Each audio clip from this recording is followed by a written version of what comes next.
केवल 5% ही होता है। जैसे बाबा चाहते हैं अमृत वेला होना चाहिए, वैसा नहीं होता है और वर्षों से वैसे ही चल रहा है। अगर हमारा कोई काम ठीक नहीं हो रहा तो हम रिफाइन करते हैं ना, ऐसे नहीं तो ऐसे करो, ऐसे नहीं तो ऐसे करो, तरीका अपनाते हैं ना अलग अलग तरीके से। मेरा योग नहीं लग रहा, मैं गया उठा हूँ, संगठन में उठा हूँ, बैठ गया हूँ जाकर और 4:45 बजे उठा, वापस आ गया। सो रहा हूँ, जाग रहा हूँ, लगा नहीं लगा मेरे को कोई चिंता नहीं है। बड़े दीदी कहें ना कि मैं उठा ही नहीं, मैं उठा ही नहीं, अमृत वेला ही नहीं किया। भाई तुमने क्या बात है, 4 से 4:45 बैठ गए, अमृत वेला हो गया। किसको धोखा दे रहे हैं? बड़ों को थोड़ी धोखा दे रहे हैं, बाबा को थोड़ी दो, अपने आप को दो। नुकसान किसका हो रहा है? जब ये मालूम हो जाए ना, मॉर्निंग अमृत वेला मेरा कमजोर हुआ है, मुझे चार्ज नहीं हुआ है, मतलब जब हम 4:45 बजे उठे, मुझे फील होना चाहिए क्या मैं आज चार्ज हुआ हूं। मेरे को बहुत वर्षों पहले हमें भी सुस्ती आती थी, मैं हमेशा सोचता रहता था कि अमृत वेला कैसे स्ट्रांग बनाएं, कैसे करें। बहुत कुछ सोचता रहा, सोचता करता रहा। शुरू शुरू मेरे को याद है कि जब मैं बैठता नहीं था, फिर वॉकिंग करने लग जाता था, अव्यक्त वाणी पढ़ के कॉपी पेन लेना, अव्यक्त वाणी पॉइंट नोट करने लग जाना। कई बार तो ऐसा होता था कमरा बंद कर गीत लगा के डांस करने लग जाता, नींद नहीं आनी चाहिए। मैं खुद करता था, कई कई दिन तक डांस करता है। सुबह उठकर तुम ही तो यहीं कहीं बाबा, बस ऐसे ही नाचते रहते, आंखें बंद करके ऐसे करते रहते, नींद को भगाने के लिए सब करता रहा। और आई ऐसी पोजीशन है, कितने वर्ष हो गए मुझे याद भी नहीं, कि अब मैं कभी योग में नहीं सोता, नींद ही नहीं आती। और मैंने बोला कि कभी मुझे योग में झपकी लेते पकड़ के दिखाओ, कभी भी नहीं ऐसा हो। चाहे रात को 11 बजे भी बैठ जाऊंगा ना योग में, कभी भी नींद नहीं आएगी, क्योंकि उससे पहले मैं तैयार होके बैठता हूँ। हमेशा याद रखिए, अगर आप अमृत वेला करना सफल बनाना चाहते हैं, उसके लिए सबसे पहले फर्स्ट फार्मूला कि रात को निमंत्रण दो भगवान को। बाबा आप सुबह में जितने बजे आपने उठना है, 15 मिनट पहले या उसको उठना। बाबा आपने 4 बजे, मतलब आपने 4 बजे बाबा से मिलन मनाना है, अमृत वेला। बाबा आप 4 बजे आइए, मैं आपका इंतजार करूंगी या करूंगा। 3:45 उठेंगे। फिर कोई मेहमान का किसी को बुलाना हो तो पहले 15 मिनट पहले तैयारी तो करनी पड़ती है ना। तो क्या होगा, प्रेशर हो जाएगा माइंड के ऊपर। दिल से, ये नहीं कि हमने सिर्फ फॉर्मेलिटी के रूप में, रियली ऐसा लगे बाबा मुझे मिलने आएंगे सुबह 4 बजे, तो आपको आपकी बॉडी क्लॉक भी है, आपको 3:45 बजे उठा देगी, बिना अलार्म के उठा देगी। अगर सच्चे दिल से हम 2-4-5 दिन प्रैक्टिस करेंगे तो ये परमानेंट हो जाएगी, बॉडी क्लॉक बन जाएगी, आपको उठाने लग जाएगी। और उठते सार फिर ये भी नहीं उठे और चल पड़े। अपने गेस्ट को मिलने जा रहा हूँ, मैं अपने बड़े दीदी को देखता था, कमलेश दीदी थे, अब उठते थे वो ना, उठते पहले मुंह हाथ धो के कंघी करके ऐसे करके जाते। मैं कहा बहन जी आप कहाँ जा रहे हो, सुबह सुबह तैयार होके कैसे? कहते बाबा से मिलने जा रही हूँ। बाबा को ऐसे सोया हुआ चेहरा थोड़ी दिखाऊंगी मैं। मेरे को इतनी अच्छी बात लगी, तब से मैंने भी बना लिया नियम। अब सुबह उठते पहले मुंह हाथ धो के अच्छी तरह से, बिल्कुल भी देखने में ठीक लग रहा हूँ, बाबा से मिलूंगा तो उसको ठीक लगे भाई हाँ ठीक है। और आधी नींद तब भाग जाती है। सर्दी हो गर्मी हो, ठंडे पानी से मुझे छींटा लगाना है। सर्दी में थोड़ा सा गीला हाथ करके, छींटे नहीं लगाते, गीला हाथ करके आंखों को खोलना, मतलब अलर्ट होके। और फिर उसके बाद मैंने कहा ठीक है, उसके बाद भी अगर लंबा समय बैठेंगे तो नींद आ जाएगी। फिर मैं सोचा क्या किया जाए, फिर मैंने एक प्रोसेस बनाया, 45 मिनट होते हैं, उसको कैसे डिवाइड ताकि नींद नहीं आए। फिर मैंने सोचा 5 मिनट शिव बाबा के परम धाम के अंदर, बाबा थैंक यू आज आपका दिन का, आपने आज मुझे दिन गिफ्ट में दिया है। क्यों? क्योंकि पिछले 24 घंटों में लाखों लोग मरे हैं, 2.5-3 लाख कहते हैं दुनिया में लोग रोज मरते हैं भिन्न भिन्न कारणों से, उसमें मेरा नंबर नहीं लगाया। इसलिए शुक्रिया आपका, आज का दिन आपने मुझे पुरुषार्थ के लिए दिया। और ऐसे बातें 2-4 बातें की और बाय बाय किया शिव बाबा को। नेक्स्ट स्टेप आ गया अव्यक्त बाप दादा सूक्ष्म वतन में आ गए, फरिश्ता बन गए। अव्यक्त बाप दादा से बातें की, जो कल किया, जो आज करना है, वो समाचार 5 मिनट बाबा जी बड़े प्यार से, मतलब जो दिल की बात हो, योग नहीं लगाओ, बातें करो, जिसको हम रूह रिहान कहते हैं। सुबह का समय जो है ना, हम अगर रूह रिहान में लगाने लग जाएंगे तो हमें नींद नहीं आएगी। नुमा शाम को योग लगाओ, अलर्ट रहेंगे। परंतु सुबह जब बाबा से बातचीत कर, पूरे दिन का आप कार्यक्रम ले लो, बाबा आज क्या करना है मुझे, यस नो, ये करना है, ये करना है, ऐसे करना है, तो अपने दिन का चार्ट, स्थूल काम नहीं, पुरुषार्थ काम, पुरुषार्थ नहीं करते हैं, सम्मान ले लेते हैं। दिन में कितनी बार सम्मान याद रहता है, शब्दों में तो याद रह जाता है, उस सम्मान को क्या मैं प्रैक्टिकल कितना लगाता हूं। अब 3-4 दिन से हमने यहाँ स्टॉप का बताया, अब मैंने पता नहीं कितनी बार दिन के अंदर अपने मन के अंदर ही उसको यूज किया कि कितना मुश्किल है, आसान है, ताकि जिसको मैं सुना रहा हूं उसको मुश्किल लगता होगा, आसान लगता होगा। बड़ा मुश्किल, मेरा बहुत मुश्किल लगता है ये तो, एकदम स्टॉप लगाना, फिर चले ना आगे। जब मुझे मुश्किल लग रहा है तो सामने वाले को तो उससे भी ज्यादा मुश्किल लगा होगा, क्योंकि मेरा कॉन्सेप्ट है। तो इस तरह से जब हम दिन भर के लिए बाबा से प्लान, कॉपी पेन हमेशा साथ रखो, बाबा के कमरे में जाए तो न जाने बाबा कौन सा पॉइंट टच करे और कुछ सेकंड के बाद निकल जाएगा बुद्धि से। आप देख लीजिए, कोई बहुत अच्छे से पॉइंट आते हैं, वो बुद्धि से निकल जाते हैं कुछ पल के बाद, अगर उसी समय नोट कर लें तो हमारा खजाना बन जाता है। आप हैरान होंगे, मेरे पास 30 साल की डायरियां पड़ी हैं, जो आता है मैं उसी समय लिख लेता हूँ। आजकल मोबाइल के अंदर वो मोबाइल ऐप आ गए हैं, वॉइस टू टेक्स्ट। अब जब भी आता है एकदम बोल के फटाफट निकल ना, फिसल ना जाए बुद्धि से, वो पॉइंट नोट कर लेता हूँ, उसके अंदर पॉइंट आ जाता है। उसके बाद 5 मिनट नीचे आ गए, प्रकृति को साकाश देना है। हम प्रकृति के बारे में सोचते ही नहीं है। अगर हम देवता बन जाएंगे, सर्वगुण संपन्न बन के रहेंगे कहाँ? बाबा व्यक्त वाणी में कितनी बार कहा, बच्चे प्रकृति को साकाश दो, प्रकृति ही स्वर्ग है। सर्वगुण संपन्न बन जाएंगे अगर प्रकृति के कारण ही स्वर्ग कहलाते हैं ना। घी दूध की नदियां बहती थी, प्रकृति ऐसी थी, अच्छे फ्रूट थे, ये था वो था। बाबा कहते तुम्हारी ड्यूटी है, तुम ले रहे ना, तुम तैयारी करो। तो हम कहाँ करते हैं बताइए? अगर मैं 5 मिनट हर रोज, 1 मिनट हवा को, 1 मिनट जल को, 5 मिनट निकल जाएंगे और नींद भी नहीं आएगी। जब आप बात कर रहे हैं ना, मैं अपने हिस्से का कर रहा हूं, सारी प्रकृति का मैंने ठेका नहीं लिया।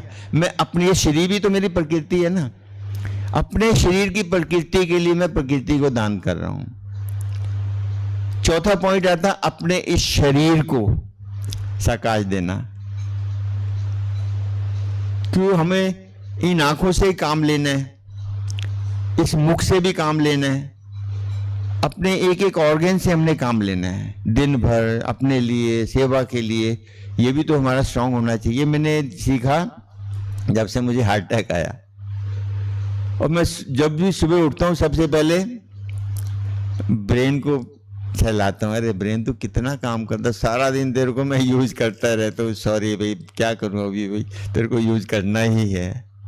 आंखों को बोलता, अरे तू थकती नहीं है सारा दिन देखते, मैं तेरे को सारा दिन कंप्यूटर पे पढ़ता रहता हूँ, तू मुझे बोलती तो होगी, तो क्या करूँ, मुझे काम करना। मतलब ऐसे प्यार से अपने हाथ रख रख कर ऐसे मतलब एक एक ऑर्गन्स को हाथ रख के, कुछ दिनों के बाद फीलिंग आने लगती है, बड़े मजा आ रहा है इनको आंखों को मजा आ रहा है कि हाँ मेरे को कोई पूछने वाला तो हो गया, फीलिंग आने लग जाती है बॉडी से। अब 5-7 मिनट मेरे ऐसे निकल गए। अब कितने मिनट देखिए, 20 मिनट हो गए। बाबा, बाप दादा, प्रकृति और प्रकृति 5 मिनट, 25 मिनट हो गए बल्कि। उसके बाद अपने जो मेरे ऊपर कर्ज है, माता पिता, चाहे ज्ञान में है या अज्ञान में, दुनिया को मैं सकाश दे रहा हूं। जिन माता पिता ने मुझे जन्म दिया, जिन्होंने मुझे ब्रह्मा कुमार बनने का मौका दिया, जिन्होंने मुझे बाप दादा से मिलवाया, जिन्होंने मुझे मम्मा से मिलवाया, उनका थैंक्स बनता है ना मेरा। और मैं कैसे थैंक्स कर सकता हूँ उनको? अभी भले नहीं है दुनिया के अंदर, तुम जहां भी रहो खुश रहो, सेवाओं में लगे रहो। तो वो कर्ज, माता पिता का कर्ज कभी कोई उतार नहीं सकता, शास्त्रों के अंदर आता है, परंतु हम उतार सकते हैं उनको शुभ भावनाएं, शुभकामनाएं देकर। तो ये बोझ भी हमारा हमें मालूम नहीं पड़ता। अगर हमें लौकिक परिवार से याद आता है, कोई भी आता है, इसका मतलब हमारे अंदर अभी उसका बोझ चढ़ा हुआ है। माता पिता का बोझ तो गुप्त होता है, वो एहसान नहीं करते, परंतु बोझ तो हमारे ऊपर होता है ना। तो उस बोझ को, ये हमने जानकी दादी से पूछा था, दादी ऐसे करते हैं? कहते बिल्कुल ठीक करता है। माता पिता का बोझ कोई, तेरे तो माता पिता बीके थे, तेरा तो डबल बोझ है। वो ना होते तो सप्तऋषि बनता, वो ना होते तो भंगड़ा करता मम्मा के आगे। मेरे को इतना अच्छा लगा, मैंने कहा ठीक है। तब से हमने ऐसा किया। फिर 30 मिनट हो गए। 5 मिनट जिन्होंने मुझे ज्ञान में पालना दी है, उनकी लिस्ट बना रखी है मैंने डेली। उनको मालूम है, नहीं मालूम, कुछ नहीं मालूम उनको, पर मैं अपना बोझ हल्का कर रहा हूं। उन आत्माओं की लिस्ट बना के एक एक को, आपने होते हो हमारा जीवन कहाँ से कहाँ बनाया, आपने हमारे मार्ग की कितनी रुकावटों को, प्रकाशमणि दादी, जानकी दादी, गुलजार दादी, कितने दादी जिनसे हमने खुद पालना ली है, मैं व्यक्तिगत बात बता रहा हूँ, तो कितनी पालना ली। उनको भले नहीं है, परंतु हमारे ऊपर कितना बड़ा एहसान है, हमें इतना परिपक्व बनाया। जो चीज़ पूछते थे हम खुले जाकर उनसे पूछ लेते थे, दिल की बात जो कोई भी नहीं कर सकता हम उनसे कर लेते थे। तो एहसान कितना बड़ा है। 5-7 मिनट निकल जाते हैं, 40 मिनट हो गए। 5 मिनट सारी दुनिया के लिए सकाश दे दिया। बाबा कहते सुबह उठकर सकाश दो दुनिया को, बंद कमरे में नहीं, अपने शहर में ही। एक दिन मैं सोचता हूँ, अच्छा मैं आज जेल में पहुंच गया, जेल में कैसी आत्माएं इनको दे रहा हूँ। आज मैं हॉस्पिटल में पहुंच गया। बहन जी रियल बता रहा हूँ, 45 मिनट पता नहीं लगते कैसे निकल जाते हैं। और मैंने इसका ये देखा, कॉन्सेप्ट ये देखा, साइकोलॉजी ये देखी है, जब हम बातें करते हैं ना तो नींद नहीं आएगी। बातें भी सुनी सुनाई नहीं, योग हम सुना सुनाए लगाते हैं। हमारी बुद्धि में है कि मैं आत्मा हूं, ज्योति बिंदु हूं, ऐसे ही लगाते हैं ना। कहाँ, ये योग नहीं है बहन जी। नए आप दिन में अपना कितना बार नाम लेते हैं? लेते नहीं है, ये रिपीट करते जा रहे हैं, बिल्कुल चेंज ही नहीं कर रहे योग का कॉन्सेप्ट को हम। फिर कौन जिम्मेवार है? अव्यक्त वाणी पढ़िए आप, पता नहीं कितनी तरह के बाबा ने योग के तरीके बताए हैं। मैंने 2-4 पुरुषार्थ के ग्रुप बना रहे, जहाँ जाता हूँ थोड़े बहुत भाई कहते हैं पुरुषार्थ कराओ, तो उनको जोड़ा हुआ है। 1976 तक की वाणी मैंने देखी है। एक डायमंड अव्यक्त वाणी से मैं हर रोज उनको भेजता हूँ। 1554 आज की डेट में 1554 अव्यक्त डायमंड जो कि योग के तरीके हैं। बाबा ने अव्यक्त वाणियों के अंदर भिन्न भिन्न तरीकों से बताया, वो उनको डेली पोस्ट करते हैं, वो दिन भर उसी के ऊपर अभ्यास करते हैं। अब बताइए, खजाना पड़ा हुआ है, हम उसको यूज नहीं कर रहे। एक बाबा की अव्यक्त वाणी का एक पॉइंट, पूरी वाणी नहीं पढ़िए, एक पॉइंट पढ़ लीजिए, उसी के ऊपर चिंतन करना शुरू कर दो। योग और क्या है? भगवान के महावाक्यों का चिंतन करना ही तो योग है। ये नहीं है बाबा ज्ञान का सागर, प्रेम का सागर, मिल रहा ही नहीं। हम कहते हैं ओम शांति, कितनी बार दिन में ओम शांति बोलते हैं? कहाँ होते हैं शांत? होते नहीं है शांत। एक दूसरे का मन मुटाव होता है, वो ओम शांति तो बोल देते हैं। कहाँ होती है शांति मन के अंदर? होती नहीं है। कारण क्या है? दिल से नहीं बोलते ना। अगर ओम शांति बोलना नहीं है, ओम शांति को पी जाओ, बोलना ही ना पड़े ओम शांति, हमारे व्यवहार से ही फीलिंग आ जाए। ये हमारा जो ज्ञान का कॉन्सेप्ट है, ये है। योग का हमारा पॉइंट बिल्कुल कमजोर है। अगर योग ना हो, अगर योग की स्थिति हो ना, यज्ञ में कोई समस्या नहीं आ सकती, आपस में मन मुटाव हो ही नहीं सकता। भट्टी पहले क्या होता था, दादी ने आधा घंटा बोला 3 घंटे भट्टी, मजाला को सो जाए। पांडवों में हम जाते थे जब भट्टी 50-60 इतने कुमार होते जब महाराज भट्टी होती थी, दादी सामने ही बैठे हैं 3 घंटे, नींद कैसे आएगी। और हर आत्मा इंतजार करता कब मुझे मेरी दृष्टि बाबा दादी की दृष्टि मेरे ऊपर पड़े, इसी इंतजार में 3 घंटे बीत जाते थे। अब बताइए, एक चकवे चकवी की तरह हमारे योग की स्थिति, जैसे बाबा ऊपर मैं प्यासा हूं। हमारी ध्यानी दादी कहते योग में बैठकर अगर आंखों में आंसू नहीं आए ना, समझ लो योग नहीं है। इससे अंदाजा लगा से योग की कितनी गहराई थी उन दादियों के मन के अंदर, कि मानो बाबा को याद किया, बैठे हैं, प्यार में आंसू ही नहीं आए, प्यार ही नहीं हुआ, इसका मतलब तो अब तुम भाग भाग के योग करते हैं और एहसान करते हैं हमने आधा घंटा योग किया। योग अपनाने की चीज है, ज्ञान सुनाने की चीज है। ज्ञान बुद्धि का काम है, योग दिल का काम है। हमने योग को बुद्धि का काम बना दिया, विजन करते हैं। और निराधार योग की परीक्षा सबसे बड़ी ये होती है, अकेले बैठ जाओ बस, कोई म्यूजिक नहीं, कोई कुछ नहीं, बस फिर देखो आपका योग लग रहा है, आपका रिजल्ट आपके सामने आ जाएगा कि मेरी योग की स्थिति क्या है। एकांत में बैठ जाइए, कमरे में बंद में बैठ जाइए, योग लगाइए, फिर देखिए आपका रियल योग क्या है, तब पता लगेगा। हमारे मन की कमेंट्री ही हमारा योग होता है। चाहे वो नेगेटिव चल रहा है वो हमारा योग है, पॉजिटिव चल रहा है वो हमारा योग है। नेगेटिव हुआ तो भट्ठा बैठेगा, कमजोर होगी आत्मा। अगर पॉजिटिव है तो होली हंस बन जाएंगे, फरिश्ता बन जाएंगे, नहीं तो दूसरों को डिस्टर्ब करेंगे। डिस्टर्बेंस कौन करता है? कमजोर आत्मा करती है। इस चीज का हमें ध्यान रखना। मैं तो हमेशा भी यही कहता हूँ, केवल योग को पकड़ लो, सेवा अपने आप हो जाएगी। हमारी भाषा से सेवा नहीं, भाषा से सेवा होगी रिस्पेक्ट बन जाएगी, योग से सेवा होगी स्टूडेंट बन जाएंगे। और आने वाले समय आदि संत कहते हैं साक्षात्कार किनका? बाबा कहते हैं अंत में तुम्हारा साक्षात्कार होगा। किसका होगा? सबका थोड़ी होगा। जिसकी योग की जैसी स्थिति होगी वैसे ही बाबा साक्षात्कार कराएगा ना, हर आत्मा को थोड़ी कराएगा।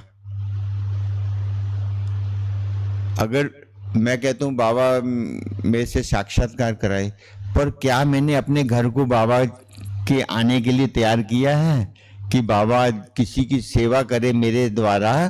तो क्या मैं अंदर से उतना स्वच्छ हो गया हूँ? क्या मेरे अंदर उतनी क्वालिटी आ गई है? बाबा भगवान को मैं निमंत्रण दे, बाबा इनकी सेवा करो। हम देखते हैं टिकन दादी थे ना बेंगलोर के अंदर, वो बताते थे, अनुभव सुना रहे थे, कहते सामने वाला एक भाई, बहुत बड़ा वीआईपी भाई आ गया, अब वो हिंदी नहीं जानता, वो इंग्लिश जानता था या कन्नड़ जानता था। दादी हिंदी जानते थे या सिंधी जानते थे, अब वो भी बोल रहे समझ ही नहीं रहे। इशारों में बोला कल आना चले गए। दादी कहते मैंने रात भर योग किया बाबा क्या करूं अब? वो कहते हैं मैंने 1 हफ्ता उनको इंग्लिश में कोर्स कराया। बताइए कौन करा गया? हम हमारे से क्यों नहीं करा सकता बाबा? हम अपने घर को तैयार करेंगे ना, उतना स्वच्छ हो, इतना बढ़िया हो कि बाबा को खुश हो। हाँ बाबा कुछ पल के लिए आया किसी को सुनाने, तो कम से कम उसको आनंद तो आए, नहीं तो कांटों में बिठा देगा। ये चीजें अभी बहन जी सोचने की हैं। अब आप कुछ पूछ लिए तो अच्छी लगेगा। मैं तो जो कॉन्सेप्ट मेरा तो योग का होता है हमेशा, योग समाना है बस, सुनना भी नहीं है। मतलब योग की खाना खाते समय, बनाते समय, मतलब योग कठिन भी नहीं है। वो जो हम बैठकर योग करते हैं वो तो हम चार्जिंग करते हैं अपने आप को, चार्जिंग के लिए है, उसका दिन में यूज होता रहता है। परंतु दिन में जैसे कि मोबाइल कम चार्ज हुआ हो तो दिन में जब भी दिल करता है लगा देते हैं ना प्लग के अंदर, भी खत्म ना हो जाए बैटरी। ऐसे ही जब हम दिन भर काम करते हो तो हम चार्जिंग रिचार्ज करते थे, मेरा बाबा मीठा बाबा आओ ऐसे कर। तो ये हम अपनी चार्जिंग को बढ़ाते रहते हैं। और आत्मा जितनी धीरे धीरे चार्ज होती जाएगी, अगर आज 50% है, कल और करेंगे 60 हो जाएगी, धीरे धीरे बढ़ती जाएगी हमारी चार्जिंग पॉइंट। तो आप देखेंगे आत्मा जितने हमारे सहयोगी साथी होंगे उनसे आगे निकल जाएगी। ज्ञान से आगे कोई निकल ही नहीं सकता, एक से बढ़कर एक स्पीकर मिल जाएगा। योग से सबसे ऑप्शन है, खुला ऑप्शन है, क्योंकि बहुत कम है कंपटीटर। योग की कंपटीशन में बहुत कम लोग हैं, ज्ञान में तो बहुत लाइनों में लगे हुए हैं, और जहां कम कंपटीशन हो वहां ज्यादा जाना चाहिए ना। नौकरी 1 लाख हो, बंदे 2 लाख हो, नौकरी 1 लाख हो, बंदे 10,000 हो, उनको तो मिल ही जाएगी। ज्ञान की भी वही पोजीशन है, बड़े प्रोग्राम मिल जाएंगे, सुना सकते हैं, परंतु योग के लिए मेहनत है। योग का जितना जितना हम करेंगे उतनी उतनी हमें प्राप्ति हो सकती है। लक्ष्य रखने सब कुछ थोड़ी है, जिसको हमने आइडियल बनाया उस जैसे कहां तक पहुंचे हैं उसका चिंतन नहीं होता। अगर हम अपने लक्ष्य को याद रखें कि मुझे ऐसा बनना है, तो उसके लिए क्वालिटी देखो। बच्चा कहता है मुझे IAS बनना है, मेडिकल करना है, तो कितनी तैयारी करता है वो, मैट्रिक के बाद लग जाता है ट्यूशनों के अंदर। 6-6 साल तक IAS करने वाला 4-4 साल मोबाइल को हाथ नहीं लगाता। हमने क्या बनना है, लक्ष्मी नारायण जैसा देवता बनना है। पुरुषार्थ क्या कर रहे हैं, 4 बजे दिल कर 2 मिनट में सो जाते हैं, 5 मिनट में सो जाते हैं। बनना क्या है, पुरुषार्थ हमारा कैसा है, ये हमारे अंदर जब एकांत में बैठेंगे चिंतन चलाना होता है कि आज मैं सोचूं मैं आगे बढ़ रही हूं कि नहीं हूं, मेरे में गुण, पिछले 6 महीने में मैंने कोई गुण ग्रहण किया, मेरे अंदर कोई, देखो क्या बनना है, सर्वगुण संपन्न बनना है। आज लिस्ट निकालो कि मेरे अंदर कितने गुण हैं, रिजल्ट 0 मिलेगा।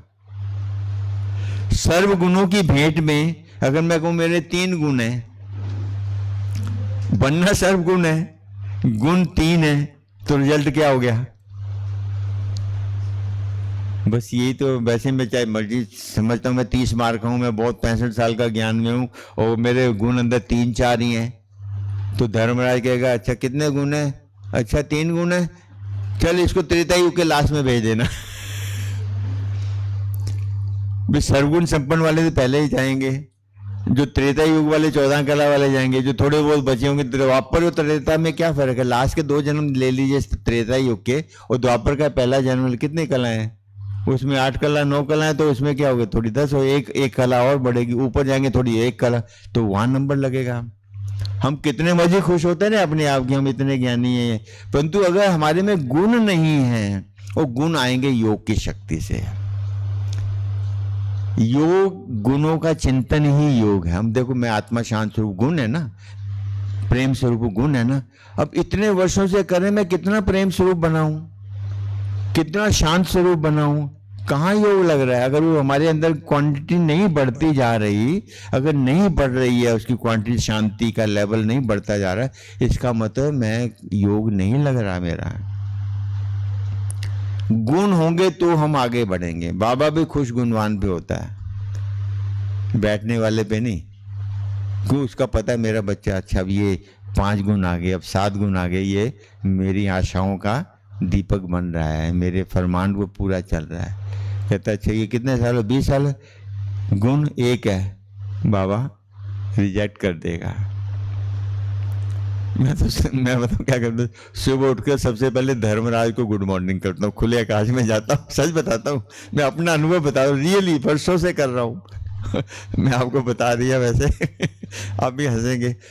धर्मराज ऊपर आकाश के जैसे धर्मराज ऊपर बैठा है, विजन करता हूँ अपना कि जब मैं जाऊँगा तो धर्मराज के पास सबको जाना पड़ेगा, तो वो पूछेगा चित्रगुप्त दिखाते हैं ना, हाँ भाई ये आया नीचे से, क्या है महाराज, अच्छा इसका क्या लेखा जोखा है महाराज, इसका ये किया। वो धर्मराज को मैं रोज उठ के देखता हूँ, अच्छा ये तो रोज मुझे मिलता है, जाने दो इसको।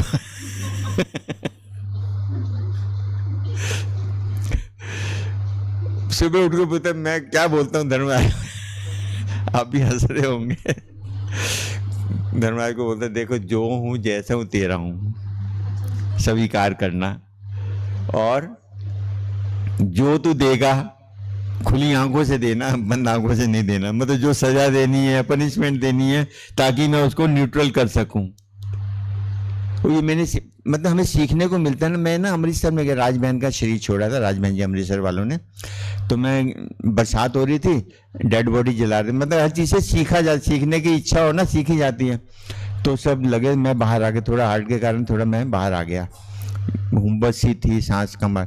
वहाँ आया, एक देखा मैंने, एक गाड़ी रुकी, बहुत अच्छी गाड़ी, सेठ था एक, आया और शमशान घाट के लेट गया, ऐसे माथा टेक रहा है। मैं वहीं खड़ा था, मेरे को बड़ा लगा। अब मैं रुकता नहीं, मतलब कुछ ना कुछ करता रहता हूँ। मैं गया, मैं कहा नमस्ते जी, नमस्ते। मैं क्या आपके भी कोई, मैं समझा भी शायद दीदी के, इस बहाने से मैंने सोचा कि भी शायद आप जो अभी हमारे बहन जी गए हैं उनके, कहते नहीं जी मैं उनको नहीं जानता। मैं क्या आप फिर ऐसे करें, कहता जी मैं तो हर रोज आता हूँ।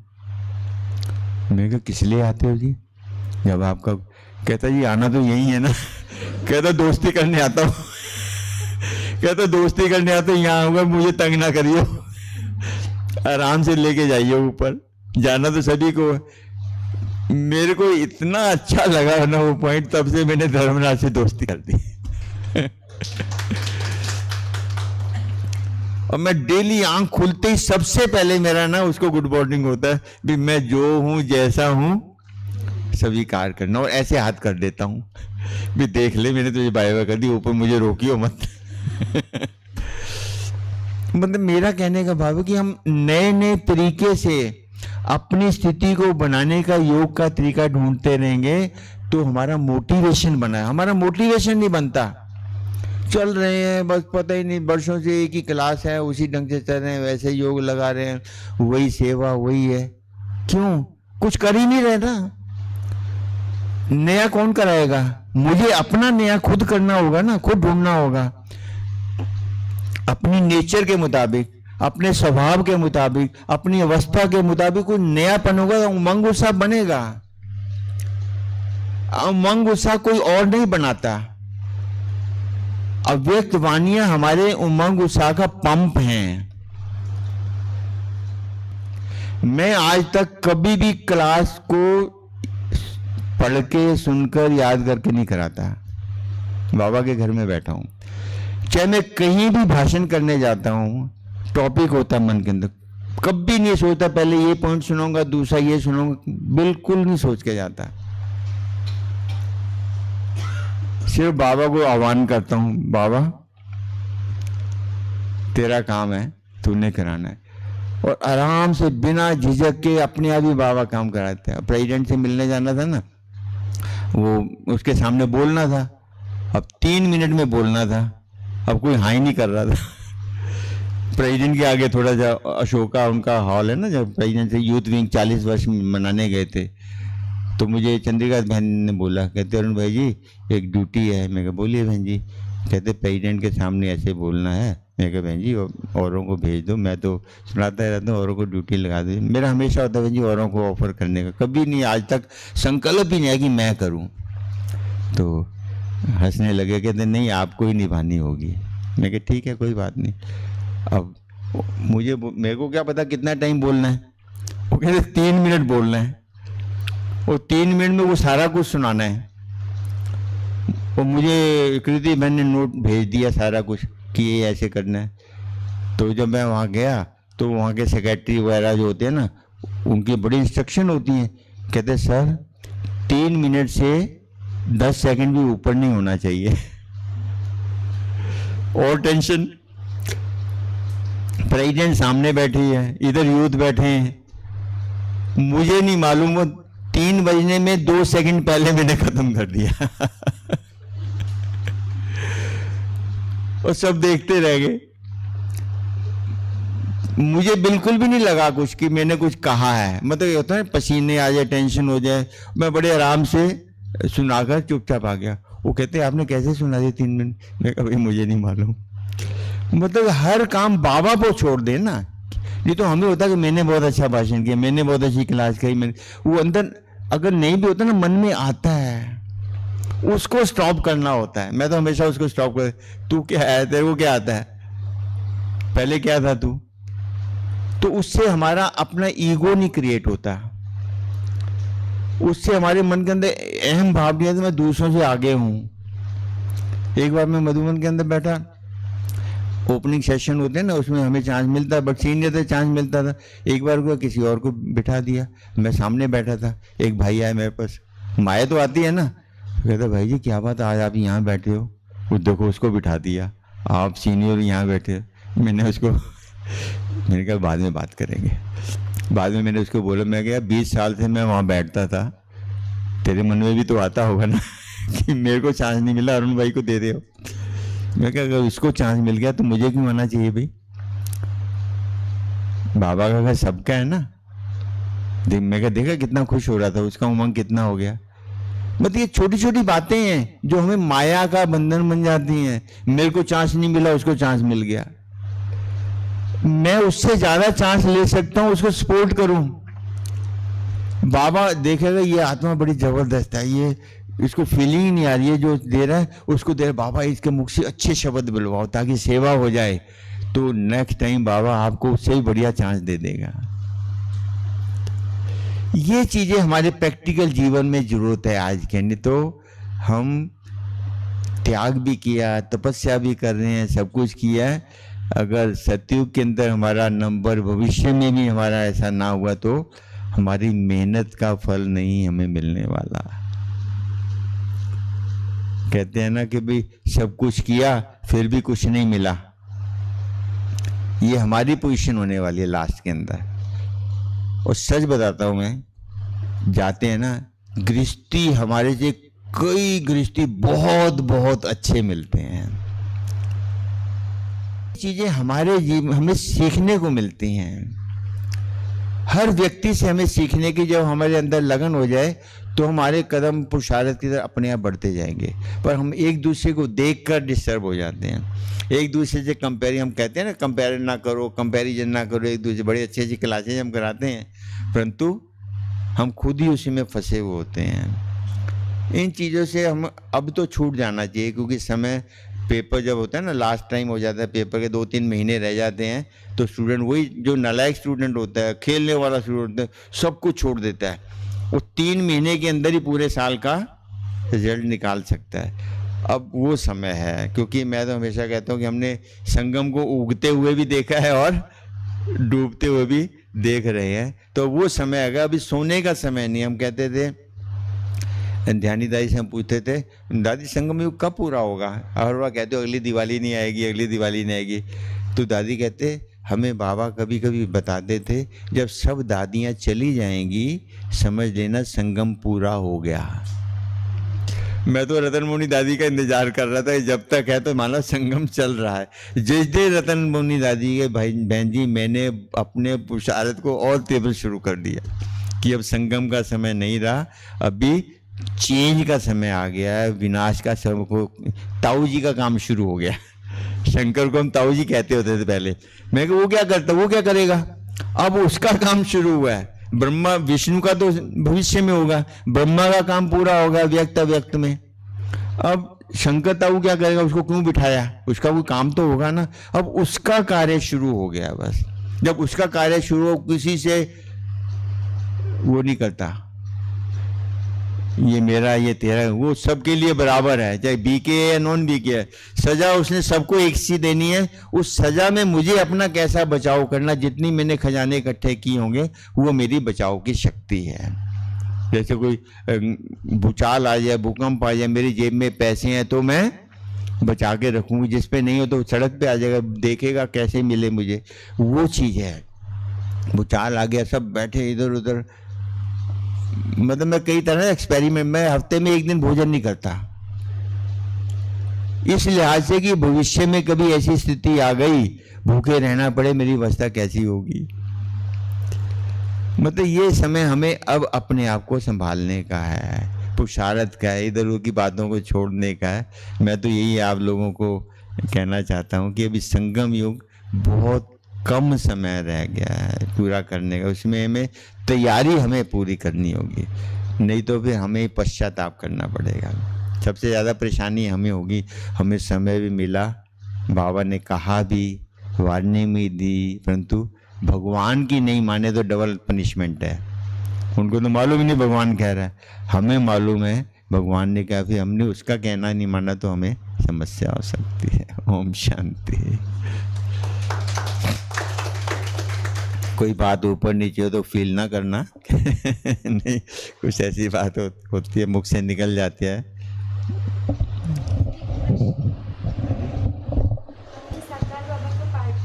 जी जी साकार से अव्यक्त होता हुआ पार्ट की दूरी। जी जी तो वो जो अनुभूति है उसको थोड़ा सा शेयर करिए। फिर ब्रह्मा बाबा का पार्ट दादी के द्वारा शिव बाबा का पार्ट शुरू हुआ। दादी का पार्ट जो शुरू हुआ, बाबा का पार्ट बहुत जमीन आसमान का अंतर था। क्यों ब्रह्मा बाबा से ऐसे लगता है शिव बाबा से बात कर रहे हैं, खुल के बात भी कर लेते थे, दिल की बात भी कर लेते थे। अब अव्यक्त बाबा का पार्ट धीरे धीरे बिजी हो, पहले शुरू में 1 to 1 बाबा से बात होती थी, हमने कितनी बार की है हिस्ट्री हॉल के अंदर, फिर राजयोग भवन था ऊपर, फिर पांडव भवन के अंदर। धीरे धीरे ऐसा होता कि हम दूर होते गए जैसे लग रहा है कि बाबा दूर होता गया, बच्चे बढ़ते गए, परिवार बड़ा होता गया। फिर हमारे मन में ये होता भी ठीक है, अभी हमने तो पालना ली है। आप मानेंगे नहीं, मैं जब बाबा को मिलने जाते थे ना, वो मिलता था, रिबन मिलता था, मेरे से छीन के ले जाते थे कई भाई। भाई जी आप तो इतनी बार मिले हो ना बताइए, तो मैं खुशी से दे भी देता था, भाई ठीक है, प्यासी आत्मा है कोई, भाई जी आप बस एक बार प्लीज प्लीज प्लीज बताओ कैसे नहीं देंगे। मैं क्या कोई बात नहीं, ले जाओ। मतलब बाबा का धीरे धीरे गुप्त होता गया, शक्तिशाली होता गया। इतने गहरे गहरे पॉइंट ब्रह्मा बाबा से नहीं हम सुनते थे, क्योंकि वो साधारण था समय, तैयारी का समय था। अब ये बाबा ने हमें पेपरों के लिए तैयार किया। अव्यक्त वाणी जो है, एग्जाम में क्या आना है, इंपॉर्टेंट क्वेश्चन जिसे हम कहते हैं, वो है। अब मोस्ट इम्पॉर्टेंट हमें खुद तैयार करने अपने परिस्थिति के मुताबिक। अगर मुझे गुस्सा मेरे में ज़्यादा है तो मुझे क्रोध के पॉइंट उसमें अव्यक्त वाणी में से कैसे कंट्रोल करना है। अगर मेरी दृष्टिवृत्ति खराब है तो बाबा की वो पॉइंट मेरे काम आएंगी। अगर मेरे को मोह का है, लोभ का है, ये सारे पॉइंट हमें अपनी स्थिति के मुताबिक सर्च करने होंगे। वो हमारे लिए आने वाले पेपर हैं, उसी में हमें मेन पास करना होगा, नहीं तो हम फेल हो जाएंगे इतना पढ़ने के बाद भी। ये विशेष अंतर था। और अब पहले बाबा से आमने सामने मिलते थे, फिर डायमंड हॉल में मिलते। अब देखो बाबा को मिलने भी जाते थे, बाबा क्या करते थे, खड़े नहीं होने देते थे बाबा, 1 सेकंड के लिए धक्का। जैसे मंदिरों के देवियों को दर्शन करते हैं तो समझते हैं ठीक है परिवार बड़ा हो गया तो डिवाइड हो गया ना, प्यार डिवाइड होता गया। तो इस तरह से, परंतु हम व्यक्तिगत रूप में बाबा से प्यार ले सकते हैं, आज भी बांट रहा है। वो सिर्फ अमृत वेले का टाइम है। 4 से 4:45 में जर्नल है बीके का। अगर व्यक्तिगत आपने बाबा से प्राप्ति करनी है, 4 बजे से पहले का टाइम, जितना ऊपर जाएंगे उतने क्लोज होते जाएंगे, जितना ऊपर जाएंगे उतना व्यक्तिगत मिल जाएगा। अगर 3:30 जाएंगे, 3:30 भी आपको लाखों मिल जाएंगे बाबा को याद कर। 3 बजे जाएंगे थोड़े से कम हो जाएंगे, 3 से ऊपर जाएंगे हजारों में रह जाएंगे। उससे मतलब ये एक तरीका जो मैंने सोचा हुआ है कि व्यक्तिगत मिलना है तो जिस दिन मेरा दिल करता है बाबा से आज व्यक्तिगत 2:30 बजे उठ के बैठ जाते हैं कि आज बाबा अकेला मिलेगा, रात को निमंत्रित बाबा सुबह 2:30 बजे मिलूंगा मैं आपको। तो ऐसी फीलिंग आती है कि जैसे रियली बाबा ने मेरा स्वीकार किया और अपने मन की बात कोई करनी है ऐसे कर देते हैं। मेरा तो अपना ये अनुभव है जी।